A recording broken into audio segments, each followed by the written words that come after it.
शेतकऱ्यांसाठी विशेष कर्जमाफी दिली। त्यामध्ये सर्वप्रथम मी सन्माननीय महाराष्ट्र राज्याचे लोकप्रिय मुख्यमंत्री एकनाथरावजी शिंदे साहेबांचा मनापासून आभार मानतोय। त्याचप्रमाणे आमच्या उपमुख्यमंत्री आदरणीय देवेंद्रजी, दुसरे उपमुख्यमंत्री आदरणीय अजितदादा पवार आणि विरोधी पक्ष नेते, आम्ही दोन्ही मंत्री या संस्थेचे संचालक आहे। मी आहे भोमरे साहेब, पूर्वी आता खासदार झाले।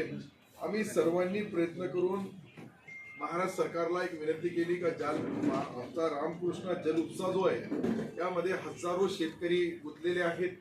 हजारो शेतकऱ्यांच्या नावावर व्याज चालू आहे आणि अशा पार्श्वभूमीवर जी आमची मुद्दल रक्कम होती 64 कोटी काही लाख रुपये ती महाराष्ट्र सरकारने आम्हाला दिली। त्याच्यामध्ये टर्म्स ऑफ कंडिशन टाकून दिला का संचालक मंडळाने आणि सर्वसाधारण सभेने त्या दोघांमधून तात्काळ तो निर्णय घेऊन शासनाला पाठवावा। यासाठी 150 कोटी रुपये आमच्या बँकेवर जो वजा आहे व्याजाच्या रूपाने, त्यासाठी महाराष्ट्र सरकारला आम्ही एक विनंती करणार आहे का सदरील जो व्याज आहे तो 150 कोटी असल्या कारणाने जिल्हा मध्यवर्ती बँकेला शेतकऱ्याचा 7/12 कोरा करायचा असेल तर तो मोठा भूर्दंड बसेल। एक तर नांदेडच्या धर्तीवर आम्हाला ही पॅकेज द्यावं, जिल्हा मध्यवर्ती बँकेला काही पैसे वापरासाठी द्यावे किंवा अनुदानाच्या रूपाने 100-150 कोटी काही दिले तर निश्चित ही जिल्हा मध्यवर्ती बँक शेतकऱ्यांसाठी सक्षम आहे। लातूर नंतर मराठवाड्यामध्ये एकमेव औरंगाबाद संभाजीनगर जिल्हा जो आमची जिल्हा मध्यवर्ती बँक आहे त्या माध्यमातून त्याचा विशेष फायदा हजारो शेतकरी याच्यावरून कर्ज माफ होणार आहे। त्याचा जो भाग भांडवल आणि ती जी रामकृष्ण जल उपसा आहे त्या जल उपसाला बँकेच्या ताब्यात राहील। बँक त्याला जे काही त्याची मुद्दल आणि व्याज जो आमचा 150 कोटी रुपये माफ करू लागलो त्याबद्दल राहील। अशा पद्धतीने आज ठराव सन्माननीय सदरील या मीटिंग मध्ये सर्व सन्माननीय सदस्यांनी एकमुखाने पास केला। आणि विशेष म्हणजे याच्यानंतर विशेष सर्वसाधारण सभा बोलवावी। जे विशेष सर्वसाधारण सभेला सर्व जिल्ह्याचे विविध कार्यकारी सोसायटीचे निमंत्रित प्रतिनिधी येतात आणि त्यांच्या समोर हा विषय ठेवून ही विषय पुढे याला राजकारणामध्ये समाजकारणामध्ये आपण शेतकऱ्याच्या हितासाठी वापर करू लागलो, परंतु कोणी तक्रार केली तर परत याचा काही विपरीत परिणाम होऊ नये। संचालक मंडळाला ज्या ज्या शंका होत्या आम्ही त्या सर्व चर्चा केल्या। आपल्या जिल्ह्याचे या विभागाचे जॉईंट रजिस्ट्रार यांनाही बोलवलं, त्यांच्याकडून ही आम्ही सल्ला घेतला आणि सल्ला घेतल्यानंतर त्यांनी सांगितलं की करायला हरकत नाही।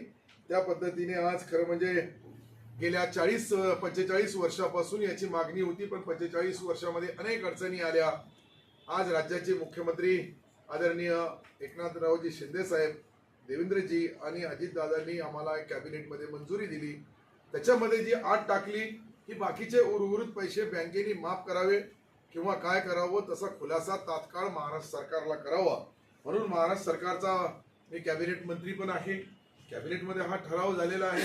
परंतु शेवटी या कायद्याच्या बाजू सर्व तपासून जर्नल बॉडी समोर ठेवला, ती विशेष सभा बोलवली तर त्याच्याबद्दल जे आमच्या जिल्ह्याचे या बँकेचे मालक म्हणजे सर्व शेतकरी, विविध कार्यकारी सोसायट्या, नॉन ॲग्री अशा सर्व लोकांना बोलवून त्याच्यामध्ये आम्ही अंतिम निर्णय घेऊ। आणि हे सर्व घेतल्यानंतर याचा परिणाम असा होईल का या बँकेला जे काही आम्हाला आमची वसुलीमध्ये थोडाफार ज्या अडचणी येतात त्याही अडचणी आम्ही बँकेच्या वतीने महाराष्ट्र सरकारला कळवलं। शेतकऱ्याची कर्जमाफी करावी किंवा नाही हे महाराष्ट्र सरकार ठरवल, परंतु बँकिंग व्यवहारामध्ये पुढच्या भविष्यामध्ये बँका शेतकरीची हे पवित्र मंदिर चालवायचं आहे तर शासनाच्या मदतीशिवाय चालणार नाही। म्हणून शासनाला आम्ही अनिष्ट तफावत असेल त्याच्याबद्दल बोललो। खाली सोसायटी लेवलवर जी अनिष्ट तफावत आहे त्या माध्यमातून आज सर्व गांभीर्याने सर्व सन्माननीय सदस्य असतील, बँकेचे अधिकारी असतील याच्याशी चर्चा केली आणि आता अंतिम निर्णय जे झालेला आहे ते 100 कोटीचा पॅकेज सरकारला मागावा किंवा सरकारने आम्ही जे 150 कोटी रुपये आज जे माफ केले ते 10 वर्षासाठी आम्हाला वापरायला द्यावं बँकेला। जेणेकरून त्याच्यावर तो पैसा आज जे बँकेचं नुकसान होऊ लागला तो भविष्यामध्ये होणार नाही अशी आमच्या सर्व सन्माननीय संचालक मंडळाने शंका व्यक्त केली.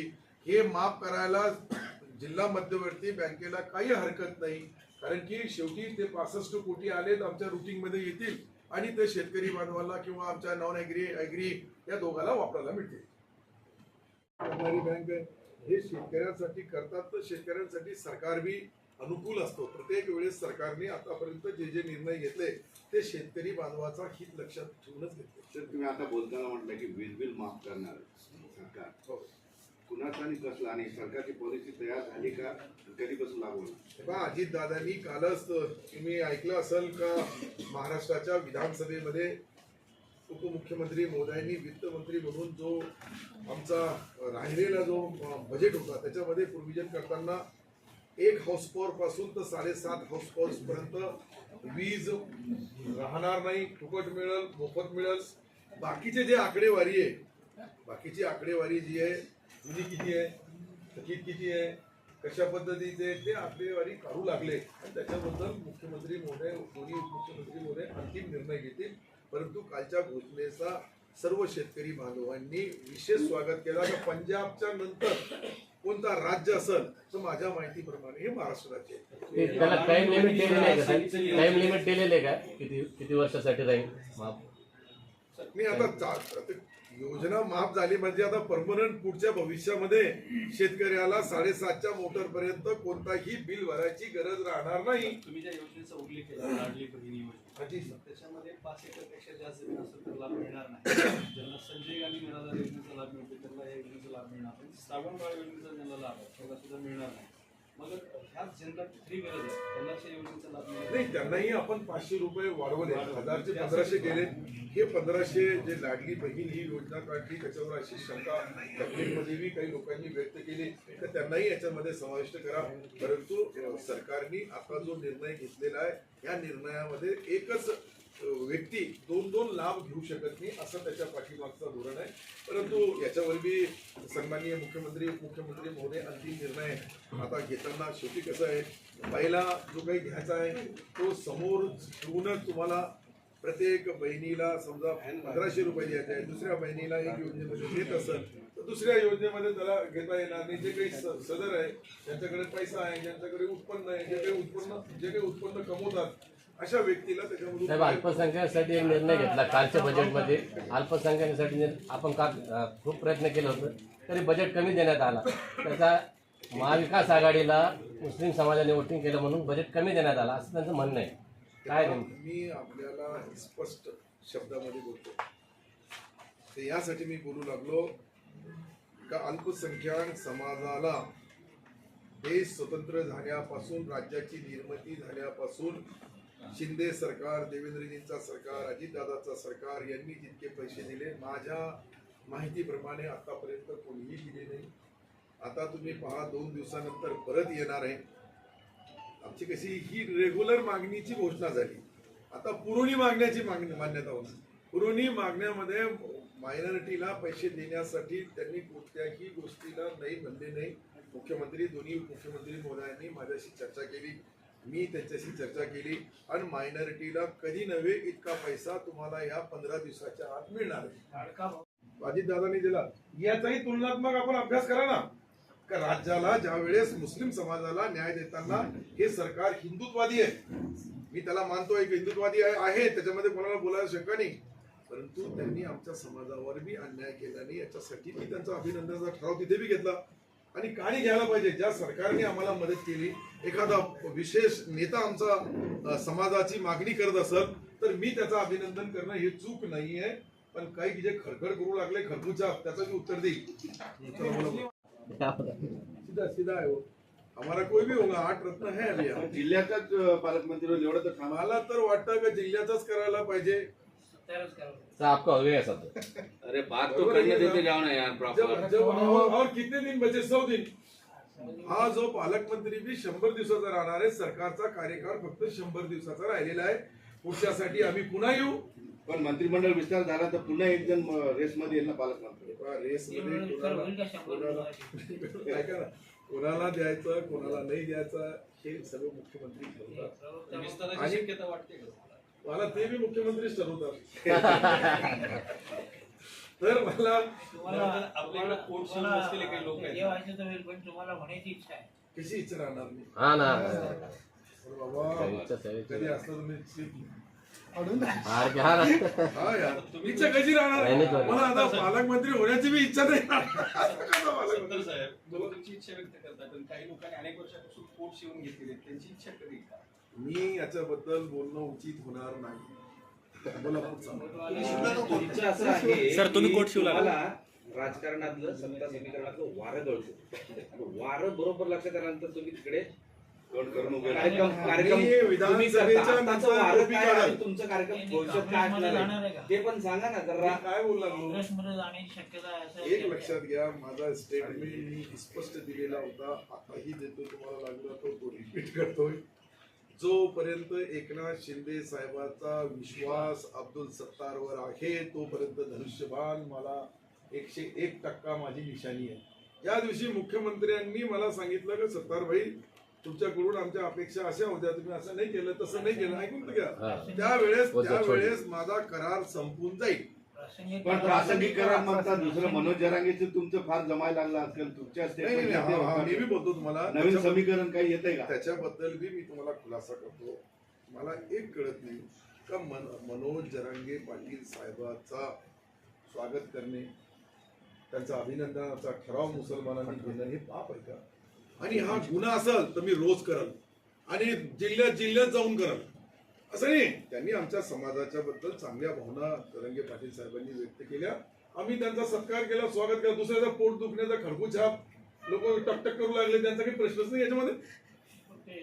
मी स्पष्ट बोललो लागलो, खडकूछाप असं नाही. एक लक्षात घ्या पत्रकार महोदय, त्या ज्या गोष्टी असतात त्या गोष्टी मी जरांगे पाटलांचा आमच्या समाजातर्फे जो आयुक्तालयाच्या कार्यालयामध्ये अभिनंदनाचा ठराव केला त्याला मी आजही छाती ठोकपणाने बोलतो.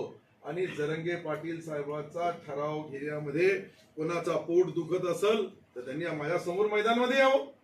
हाकी तुमच्यावर टीका करतात. अरे टीका करणारे तेच तर खडकू खडखड करतात, चिल्लरले खडखड करतात. विषय तो नाही आहे. अरे विषय आहे का? पहिले हे काय का याचा विषय बोलूया. हे चिल्लर आहे ते खडखड करतात. अब्दुल सत्तार बंद आहे, अजून 100 दिवसानंतर कोणामध्ये दम आहे तर या आणि आजमून घ्या. मी त्यावेळेस मी तुम्हाला शब्द मी बोललो पण तुम्ही ते पुढे शब्द टाकतच नाही. मी बोललो आदरणीय सन्माननीय जरांगे पाटील साहेबांनी जी मागणी केली त्यामध्ये रिझर्वेशनचाही शब्दामध्ये मी बोललो का ओबीसी ला धक्का न लागता, पण हे दाखवणारच नाही. जे मी दुसरा बोललो तुम्ही तेच दाखवणार. मला माहित आहे. एक मिनिट घेतो.